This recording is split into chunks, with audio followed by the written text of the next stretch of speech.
देखिए, अकेले ट्रेन में सफर करना ना बड़ा रोमांचक भी हो सकता है, बोरिंग भी हो सकता है, खतरनाक भी हो सकता है। डिपेंड्स आप किस सिचुएशन में है। तो फिलहाल परिणीति चोपड़ा किस सिचुएशन में है ये जान लेते हैं, क्योंकि वो लेकर आ रही हैं the girl on the train. सबसे पहले तो ये बताइए कि आप चारों कितने दिनों के बाद मिल रहे हैं, और मिलते ही सबसे पहले पहला रिएक्शन क्या था कि किस तरीके से मिला जुला एक इंटरव्यू आज मीडिया से करने वाले हैं? मैं तो इससे रोज मिलती हूँ, तो मेरे लिए इन लोगों से मैं काफी टाइम बाद मिली हूँ एक्चुअली। जैसा आपने कहा, लॉकडाउन कोरोना की वजह से हमने इन पर्सन चीजें बहुत कम की हैं, तो शूटिंग की थी और उसके बाद हम लोग सब अपने अपने काम में बिजी रहे। सो मुझे तो ऐसे ही इंटरव्यूज करना पसंद है, साथ में बैठ के बातें करना। आई थिंक वो जो ऑनलाइन इंटरव्यूज हैं, काश आप भी यहाँ पर हमारे सामने होते तो और मजा आता। हम लोग भी बहुत मिस करते हैं। अगले साल अच्छा, परिणीति, जब सबसे पहले मैंने आपका ट्रेलर देखा ना, तो मैं वेट कर रही थी कि अब मैं मतलब जैसे ट्रेलर है पूरा एक बहुत सीरियस है और एक मिस्ट्री है, एक सस्पेंस है, तो मैं वेट कर रही थी कि अब हंसेगी क्योंकि परिणीति को मैंने हमेशा मतलब उसका हंसना फेस सबसे पहले हंसना आता है, बट यहाँ पे मुझे वो चीज देखने नहीं मिली। तो आप सबने खुद मिस किया परिणीति की इस वाले चीज को? नहीं, हम तो हंसते हुए देखते हैं उनको कट बोलने के बाद। नहीं मैम, मैंने फिल्म इसीलिए की क्योंकि इसमें हंसने का काम नहीं था। वो मैंने बहुत सारी फिल्मों में कर लिया था, तो इस फिल्म में इसलिए मैं करना चाहती थी क्योंकि एक नई परिणीति मैं आपको दिखाना चाहती थी। तो आई होप कि ये फिल्म जब रिलीज हो उसके बाद लोग मेरी हंसी मिस ना करें, बट ये जो नया अवतार है, और सिर्फ मेरा ही नहीं सब एक्टर्स का इस फिल्म में, वो सबको एंजॉय करें और सबकी अप्रिसिएशन हो। रिपु जी, आपसे जानना चाहेंगे कि कला अदिति है इसमें, तो आप दो लड़कियां हैं इस फिल्म में, तो किसको किस तरीके से बैलेंस करना है ना, ये सबसे बड़ा कहते हैं ना कि एक डायरेक्टर के लिए बहुत ज्यादा चैलेंजिंग हो जाता है। तो आपका एक्सपीरियंस कैसा रहा दोनों के साथ शूट करने का? मैडम, बैलेंसिंग मतलब मुझे उठाना नहीं पड़ा किसी को। नहीं, सॉरी, बैड जोक। बहुत मजा आया, बहुत ही मजा आया। हम लोग लंदन में करीब 2 महीने शूट किए और काफी हेक्टिक शूट था दोनों के लिए। अविनाश के लिए भी था बहुत ही हेक्टिक, क्योंकि उसको शूटिंग थोड़ा कम करना पड़ा, बट मजा आया, बहुत ही मजा आया। दोनों बहुत ही कमाल के एक्टर्स है, तीनों बहुत ही कमाल के एक्टर्स है। अलग अलग किरदार है उनके, तो उसका मेथड अलग था, प्रिपरेशन अलग था। तो काफी समय बिताया हम लोग शूटिंग के दौरान। तो मुझे तो बड़ा मजा आया। अभी आप पूछिए इनसे, इनको मजा आया कि नहीं? ये सबसे ज्यादा मतलब कहते हैं ना कि ये मजेदार होगा कि सेट पर माहौल जब ये सारे होते थे, तो चूंकि फिल्म इतनी एक सीरियस है, तो वहां पर पर्दे के पीछे हंसना भी जरूरी होता होगा, मस्ती और प्रैंक करना, ये जो कि मतलब इसके बिना तो शूटिंग इतना जी बिल्कुल दिन निकलना मुश्किल होता है। तो ये सब माहौल कैसा था वहां पर? हम लोग सिर्फ हंसते थे मैडम। शूटिंग के बाद हम लोग हंसते थे। आप इन लोग आपको बता पाएंगे कि कैसे होता था। ये एक्चुअली सच बात है। हमारा जो कंटेंट है और जो कहानी है वो काफी हेक्टिक है और इंटेंस है और इमोशंस काफी, मतलब अगर आप सेट पे आए तो आप 100% कुछ हेक्टिक काम कर रहे हैं, ये पक्की बात है। लेकिन जैसे एक्शन कट के बीच में जितना रोना धोना मारना पीटना हो गया, उसके बाद वी वर ओनली लाफिंग। हम इतना हंसते थे कि वी लाइक कभी कभी ऐसे आंसू निकलते थे, इतना हंसते थे। We had to tell people कि अच्छा सीरियस अभी का हमें सीन खत्म करना है। एंड क्योंकि हम लंदन में थे और एक छोटा सा यूनिट था हमारा, तो एक्चुअली हमें बहुत मजे आए। एक होता है ना जब हम घर पे शूट करते हैं, जब हम मुंबई में शूट करते हैं, तो हमारे और भी काम होते हैं, ये इवेंट वो इवेंट, यहाँ पहुंचना है, ये खत्म करना है, कोई आपका टाइम मांग रहा है। वहां तो हम कुछ कर ही नहीं सकते, हम 2 दिन के लिए कहीं और जाके शूट भी नहीं कर सकते, हमें वहीं रहना है और एक साथ मिलजुल के रहना है। तो ये एक it's actually very nice thing, बहुत मजा आता है। एंड आई थिंक हमारे बीच भी एक बहुत एफर्टलेस फ्रेंडशिप और हम खुश थे थ्रू आउट शूट, जितना भी हेक्टिक हमारा काम था हम खुश बहुत थे और हमें मज़ा बहुत आया। अच्छा, ये जो फिल्म है द गर्ल ऑन ट्रेन, ये 2016 में थोड़ा 2016 में फिल्म बनी थी हॉलीवुड में, तो क्या ये कहानी भी मतलब सेम उसी नॉवेल पे है, उसी से मिलती जुलती कहानी है, या थोड़ा सा हमारे दर्शकों के लिए इसमें बदलाव किया गया है? इसके बारे में जानना चाहूंगी। रिबुदा? नहीं, बिल्कुल 2016 में जो इंग्लिश फिल्म थी वो आई थी। ये ऑफिशियल अडेप्टेशन है उसी पिक्चर का, और वो फिल्म भी एक नॉवेल से इंस्पायर होके बनी थी। तो बट ऑफ कोर्स हम लोग हिंदी फिल्म बना रहे थे, और तो उसको हमारी ऑडियंस के लिए अडेप्ट करना ही था। एंड तो थोड़ा बहुत अडेप्टेशन हुआ है, किरदार थोड़े चेंज हुए हैं, थोड़ा सा नैरेटिव चेंज हुआ है, बट मोटा मोटी ओवरऑल सिमिलर स्पेस में ही है पिक्चर। अभी आप 26 तारीख को देखिए, कुछ चीज़ें मैं बोल नहीं पाऊंगा कि क्या चेंज किया है, नहीं चेंज किया है, बट मोटा मोटी स्ट्रक्चर सिमिलर है। बट एक नई तरीके से उसको बोला गया है। मतलब एक फिल्म मेकिंग जो ओरिजिनल था थोड़ा सा डिफरेंट था, ये थोड़ा सा मोर ईजियर है कंज्यूम करने के लिए। तो बट अदरवाइज स्ट्रक्चर मोटा मोटी सेम है। परिणीति, आपसे जानना चाहेंगे कि जब आप कोई फिल्म करती हैं, और जैसे कि किसी नॉवेल बेस पे कोई फिल्म है, किसी किताब पे है, तो क्या वो जरूरी होता है कि एक्टर के लिए कि हम पहले वो पढ़ें और उसके बाद फिल्म मतलब करें? ऐसा ये होता है एक एक्टर के लिए? नहीं, मैं नहीं मानती कि बिल्कुल बहुत ही ज्यादा जरूरी है, ऐसा नहीं। अगर आपने बुक पढ़ी है तो वो बोनस है, क्योंकि आपको ऑलरेडी फिर आप उस दुनिया से वाकिफ होती हैं, पहले से आपको मटेरियल पहले से पता होता है। लेकिन जरूरी नहीं है, क्योंकि अल्टीमेटली तो हम जो स्क्रिप्ट लिखी गई है उसको शूट करेंगे। तो जो राइटर का विजन है, जो डायरेक्टर का विजन है, जो उन्होंने किरदार बनाया है, आपको वो प्ले करना है। मेरे केस में मैंने ये बुक पढ़ी हुई थी। आई एम श्योर कि बाकी सेट पे कितने लोग होंगे जिन्होंने बुक नहीं पढ़ी, लेकिन आई डोंट थिंक काम में इतना फर्क होता है, क्योंकि हम जो रिबू ने स्क्रिप्ट लिखी है हम उसको फॉलो कर रहे थे। लेकिन ये इतनी कमाल की बुक है दैट मैं बहुत एक्साइटेड थी कि हम लोग ये बुक बना रहे हैं, क्योंकि मुझे बुक बहुत ज्यादा पसंद है। इनफैक्ट जो ये राइटर है उन्होंने जितनी भी बुक्स लिखी है मुझे उनकी सब बुक्स बहुत पसंद है। तो आई वाज वेरी हैप्पी कि ये फिल्म बन रही है हिंदुस्तान में, और हम लोग सब उस फिल्म का पार्ट हो सकते हैं। तो लेकिन आपसे ये सवाल मैं जरूर पूछना चाहूंगी कि बहुत चुनिंदा फिल्में चुन के करती हैं, तो क्या आप चूजी हैं या फिर फिल्मों से मेल मतलब जल्दी आपका तालमेल नहीं बैठ पाता है? आखिर इसका रीजन क्या है परिणीति?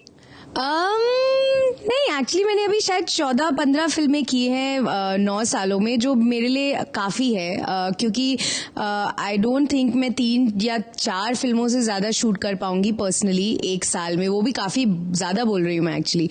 बट डेफिनेटली अब इस फिल्म के बाद और इसके बाद जो मेरी आने वाली 2 फिल्में हैं उनको मैंने थोड़ा सोच समझ के साइन किया डेफिनेटली, क्योंकि मैं कुछ अलग करना चाहती थी। तो गर्ल ऑन द ट्रेन पहली होगी, फिर मैंने एक स्पोर्ट्स बायोपिक की है जो साइना नेहवाल है। इसके बाद जो मैं फिल्म कर रही हूँ एनिमल, वो एक क्राइम फिल्म है। तो अलग अलग फिल्में अब मैं करना चाहती हूँ। तो इनफैक्ट पहले मैं थोड़ा कम सोचकर फिल्में करती थी, अब मैं थोड़ा ज्यादा सोचती हूँ, क्योंकि मैं चाहती हूँ कि मैं अच्छा काम करूँ और वो काम करूँ जिसमें मुझे बहुत एक्साइटमेंट हो, ताकि वो ही एक्साइटमेंट मैं ऑडियंस में ला पाऊँ। अदिति, आपके लिए ये फिल्म मतलब कैसी रही? आपको क्या लगता है आपके किरदार में? मतलब देख के अभी मैं तो समझ गई प्रोमो देख कर कि कुछ तो हो रहा हुआ है आपके किरदार के साथ। आप उसका वो रिवील नहीं करेंगे, लेकिन इस मेन सेंटर में मतलब आप इस फिल्म में नजर आ रही हैं। तो ये फिल्म एक्चुअली क्योंकि रिबुदा ने अडेप्ट की है, ये उन्होंने थोड़ी अलग तरीके से लिखी है। मैंने एक्चुअली किताब पढ़ी नहीं, मैंने फिल्म देखी है the girl on the train, और वो काफ़ी अलग थी और रिबुदा की स्क्रिप्ट थोड़ी अलग है। तो आई थिंक रिबुदा ने बुक से अडेप्ट की है। एंड जब मैंने स्क्रिप्ट पढ़ी मुझे अच्छी लगी, क्योंकि जो 3 लड़कियां हैं उनका किरदार बहुत अलग है. अविनाश का किरदार बहुत इंटरेस्टिंग है, और जिस तरह रिबूदा ने उन सबको एक सिचुएशन में लाके उनके साथ ऑलमोस्ट खेला है, वो मुझे इंटरेस्टिंग लगा. और जो नुसरत है वो एक्चुअली फिल्म में, जो फिल्म पहले बनी है the girl on the train, उसमें उसके बारे में इतना नहीं है जितना रिबूदा ने उसको फ्लैश आउट किया एज अ कैरेक्टर. और मुझे जो इंटरेस्टिंग लगा नुसरत के बारे में कि वो एकदम परफेक्ट सी लड़की है उस बालकनी में, जिसको परी को ऑलमोस्ट नुसरत से एक काइंड ऑफ प्यार हो जाता है. Like she just loves her and her life, and उसको प्रोटेक्ट करना है, like she gets obsessed with her. लेकिन जो उसका वो इम्प्रेशन है परी का और वो एक्चुअली उसकी लाइफ क्या है, वो 2 अलग चीज़ें हैं. तो वो मुझे इंटरेस्टिंग लगा इस किरदार के बारे में. और आई थिंक मैं ऑलमोस्ट 1 साल या 1.5 years के बाद एक हिंदी फिल्म करी थी, क्योंकि मैं साउथ में थी और मैं वहाँ पे तेलुगु तमिल काफ़ी कर रही थी. तो it was a nice change for me to come back and shoot with ऐसे एक बहुत हैप्पी यूनिट के साथ. और कहानी आई वुडंट से हैप्पी है, but it was nice, it was interesting, and it was like एक एंसेम्बल में एक मज़ा भी आता है, क्योंकि you really interact a lot. जैसे love stories are very different, एक एक्टर और एक हीरो और एक हीरोइन, और बहुत अलग है.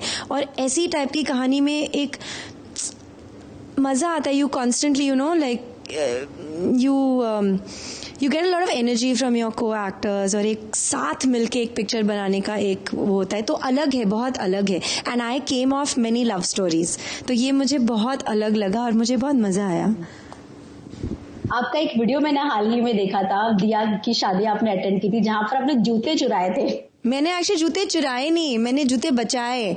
तो वो बिल्कुल अनकनेक्टेड है. बट वैभव, मैं तो उनको फादर बुलाती हूँ because he behaves like my father.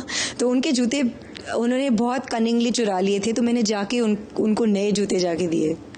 तो मैंने बचाए उनके जूते.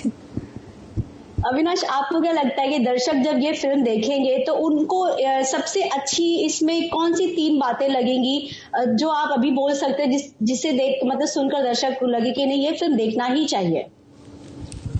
काफी कठिन सवाल आपने मेरे नाम पर छोड़ा है.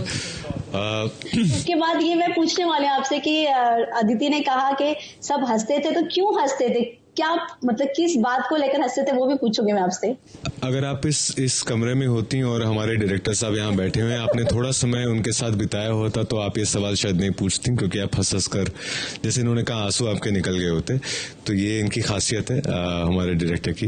But coming back to your first question कि इस फिल्म में क्या होना चाहिए, so this is a reason कि पॉल हॉकिंस की जो किताब है the girl on the train is an international best seller. कहानी बहुत ही शानदार है और हमारी फिल्म उस किताब की एडेप्टेशन है. सो कहानी बहुत शानदार है. The twist, I think it's almost like कि जो हम हमेशा कहते भी आ रहे हैं इस फिल्म में कि never seems, nothing is what it seems to be. And as an audience वो हमेशा काफी एक्साइटिंग होता है because there is a thrill to it. So it is a thrilling ride which is very exciting. I think I haven't seen the film, but जो जितना मैंने set पर देखा, जो परफॉर्मेंसेज हैं, जिस तरह से सारे एक्टर्स ने जो परफॉर्म किया, I think that will also be a stand out when you watch the film.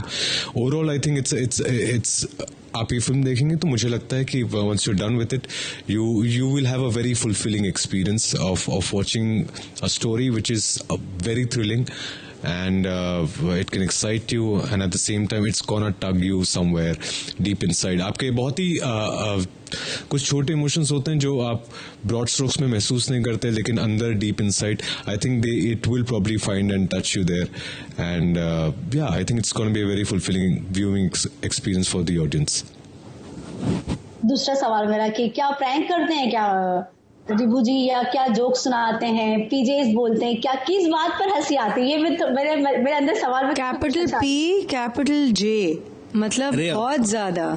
मतलब हम क्या करते थे ना, बोलते थे रुबुदा अपने थोड़े जोक सुनाइए, फिर हम लाइक लिटरली हंस हंस के रो देते थे, फिर हम बोलते थे जल्दी जल्दी जल्दी एक्शन बोलो, क्योंकि फिर हमें ग्लिसरीन नहीं यूज करना। और ये पहली बार इतना हिंदी में बोल रहा हूँ, यू नो, नहीं वो एक्चुअली बंगाली बात करे, हिंदी नहीं है। इन्होंने काफी कुछ पिछले 1-1.5 साल में मुझे बहुत हिंदी का ट्रेनिंग दी है, तो इसलिए मैं फर्स्ट टाइम ट्रेनिंग दी है, हिंदी की ट्रेनिंग। हाँ, टीचर है यहाँ पे मेरे तो एनीवे। रिबुदा, अच्छा ये एक सवाल ये सबसे पूछूंगी मैं कि आईवी मिनिस्ट्री ने ये कहा है कि वो गाइडलाइंस तैयार करने वाले बहुत जल्द ओटीटी प्लेटफॉर्म के लिए।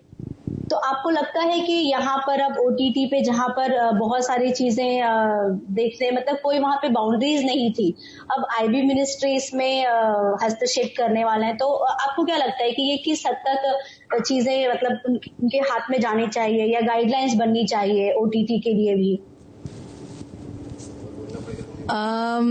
आई थिंक आपने एक बहुत इंटरेस्टिंग शब्द इस्तेमाल किया, बाउंड्रीज और गाइडलाइंस।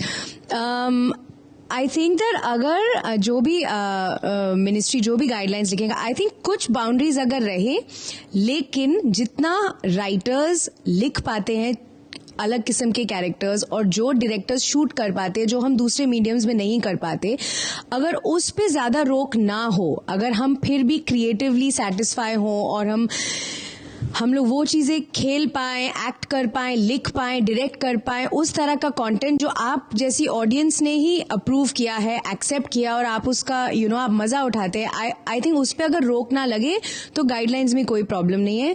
लेकिन अगर गाइडलाइंस भी उस सब चीज को रोक दे और फिर कंटेंट में कुछ फर्क नहीं है, फिर उस चीज का फायदा नहीं है। तो fingers cross, I don't know guidelines क्या आने वाली है, एग्जैक्टली किस लेवल की सेंसरशिप होने वाली है, बट आई होप कि एक मिड ग्राउंड रह जाए, ताकि क्योंकि हम लोग कितना कुछ हम बोलते हैं माल, हम लोग माल दे पाते हैं, लिख पाते हैं, कर पाते हैं, ओटीटी में हम कितना मजा कर पाते हैं क्योंकि सेंसरशिप थोड़ी कम है। आई होप कि वो क्या बोलते हैं रहे, दब ना जाए। हाँ, दब ना, लाइक वो बरकरार रहे, थोड़ा बरकरार रहे, एब्सोल्युटली बरकरार रहे। Thank you. तो क्या आप लोगों को लगता है ओटीटी पे आप सब क्या देखना पसंद करते हैं जब फ्री होते हैं, समय होता है, तो सबसे फर्स्ट प्रायोरिटी क्या डिजिटल पे क्या देखना पसंद करते हैं? मैं तो शोज देखती हूँ। मैं फिल्में देखती हूँ क्योंकि अविनाश आप? जी मैंने बहुत समय से कुछ देखा नहीं ओटीटी पे। I am a very bad audience और मुझे बहुत गालियां भी पड़ती हैं इस चीज़ के लिए। आधी से ज़्यादा फिल्में बहुत सारे दोस्तों की भी आती है लेकिन I have not seen much of it, इसलिए मैं कंप्लेन भी नहीं कर पाता हूँ कि मेरी फिल्म उन्होंने नहीं देखी। But at the same time आपके पहले वाले क्वेश्चन पे भी मैं कुछ कहना चाह रहा था। मुझे ऐसा लगता है कि फिल्म्स जो सिनेमा हॉल में जाती हैं वो एक कम्युनिटी व्यूइंग के लिए होती हैं और उस पर अगर सेंसरशिप की बात हो तो मैं समझ सकता हूँ and I can understand it, though we have always fought it as an artist की सेंसरशिप ना हो और एक रेटिंग सिस्टम अवेलेबल हो as far as cinemas are concerned. But when you come to OTTs it's more intimate viewing, लोग अपने घर पे अपने स्पेस में अपने पर्सनल स्पेस में देखते हैं और इसलिए ये हक शायद ऑडियंस के पास है वो क्या देखें ना देखें। जितने भी INB मिनिस्ट्री के जो लोग हैं आई एम श्योर वो समझदार हैं और इस बात को समझते हैं, तो वो जो भी डिसीजन लेंगे वो इस चीज को मद्देनजर रख के लेंगे और ये फ्रीडम ऑडियंस के पास छोड़ें कि वो क्या देखना चाहते हैं और फ्रीडम आर्टिस्ट के पास छोड़ें कि वो अपनी कौन सी कहानी है क्या कहना चाहते हैं। परिणीति आपको लगता है कि फिल्में जो सिनेमा मैं वाइंड अप कर रही हूँ, मेरा ये लास्ट सवाल है। फिल्में जो हम थिएटर में बैठकर देखते थे वहाँ उस वाले प्लेटफॉर्म पे ऑब्वियसली वहां पर एक अलग माहौल होता था देखने का, उसका एक अलग मजा होता था, लेकिन अब डिजिटल पे भी आपको बड़े बड़े स्टार्स मिल रहे हैं, अच्छी कहानियां मिल रही हैं, तो ये बेनिफिट मतलब कितना लोगों के लिए, स्टार्स के लिए ये किस तरीके से इसको देखते हैं कि ये फायदे के तौर पे देखते हैं कि कैसे देखते हैं? मेरी सोच ये है कि जो भी आर्टिस्ट होता है वो भूखा होता है अच्छे कंटेंट के लिए और वो जहां उस कंटेंट उसको मिले वो वहां चला जाता है। लेकिन हम लोग सब थिएटर्स में पैदा हुए हैं, सिनेमाज में पैदा हुए हैं, वहाँ पर हमारी फिल्में रिलीज हुई हैं, तो हमको एक आदत है और हम लोग कहीं पर स्पॉइल्ड हैं कि हमको वही एक्सपीरियंस चाहिए, बड़े स्क्रीन पे ही फिल्म चाहिए, ऑडियंस के साथ शोर मचाते हुए अजनबियों के साथ बैठ के फिल्म देखना, उसमें मजा है। लेकिन आई थिंक अडेप्टेबिलिटी भी एक चीज होती है। आई थिंक अब दुनिया बदल रही है, लोग अपने घरों में रात को 12 बजे 1 बजे पिक्चरें देख रहे हैं जब सिनेमाज खुले नहीं होते, सुबह 7 बजे देख रहे होते हैं जब वो फ्री होते हैं, अपने मोबाइल फोन्स में ट्रेनों में बैठ के देखते हैं। तो आई थिंक अगर इतनी ऑडियंस हमारी अलग अलग जगहों पर है, अलग अलग समय पे, जो सिनेमाज में नहीं हो सकती, तो OTT में आने में कोई नुकसान नहीं है। एंड सिर्फ एक्टर्स अगर ये चीज चलाते तो कुछ नहीं होता। अल्टीमेटली ऑडियंस हमारी फिल्मों को सक्सेस बनाती है, तो जहां ऑडियंस है हमारी फिल्म वहां होनी चाहिए। आई फील स्पेशली पिछले साल के बाद जब हमने सब 9-10 महीने घर पे बिताए, I think OTT platforms really उभर के आए हैं। हम सब ने आई थिंक लॉकडाउन बिताया है OTT प्लेटफॉर्म्स के साथ, सिनेमाज के नहीं। तो आई जस्ट होप कि अब ये चीज जो बदलाव आ रहा है उसमें फिल्में भी चले, शोज भी चले, सिनेमाज भी चले, सब कुछ एक साथ चले, इसमें सबका भला होगा। एक आखिरी सवाल है कि आपकी सिस्टर प्रियंका चोपड़ा भी अब प्रोड्यूसर बन गई, OTT पे उन्होंने वो किया है, तो उनको किस तरह से बधाई देना चाहेंगी? क्योंकि अब आपसे ये सवाल तो पूछना। जी नहीं, बिल्कुल। ये बधाई तो मैं बहुत पहले दे चुकी हूँ एक्चुअली। जब ये अनाउंसमेंट हुई थी हमारे लिए बहुत बड़ी चीज थी। एक्चुअली मेरी बहन ने हमारी फैमिली में हमेशा चीजें पहले की है। जब वो मिस इंडिया मिस वर्ल्ड बनी थी उस टाइम पे हमारी फैमिली जो बिल्कुल फिल्मी नहीं है, हमारे लिए उस टाइम एक सरप्राइज था। फिर वो हीरोइन बनी, फिर अब वो हॉलीवुड में है। तो हमेशा इतना अमेजिंग और इंस्पायरिंग काम करती है, not only for me but like पूरी दुनिया के लिए। आज वो एक बहुत ही क्रिटिकली अक्लेम्ड फिल्म की प्रोड्यूसर है, जो एक बहुत छोटी चीज नहीं है, बहुत बड़ी चीज है कि आप यहाँ पे एस्टैब्लिश स्टार हैं, आप वहां शुरू से काम शुरू करती हैं और इतनी जल्दी आप सक्सेसफुल हो जाती हैं। तो I mean I am proud of her. मैं बहुत लकी हूँ कि वो मेरी बहन है, तो मुझे उसका बहुत एक्सेस मिलता है और मैं कभी भी उससे मिल सकती हूँ, बैठ सकती हूँ। और मैं इतनी प्राउड होती हूँ जब लोग मुझे आके, जैसे आपने सवाल पूछा है, मुझे हमेशा एक बहुत प्राउड फीलिंग होती है कि वो मेरी बहन है। आई फील रियली प्राउड कि मैं भी एक चोपड़ा हूँ, जूनियर चोपड़ा हूँ लेकिन मैं भी चोपड़ा हूँ, because she does such good work. चलिए, थैंक यू सो मच बात करने के लिए हमसे। धन्यवाद। Thank you so much.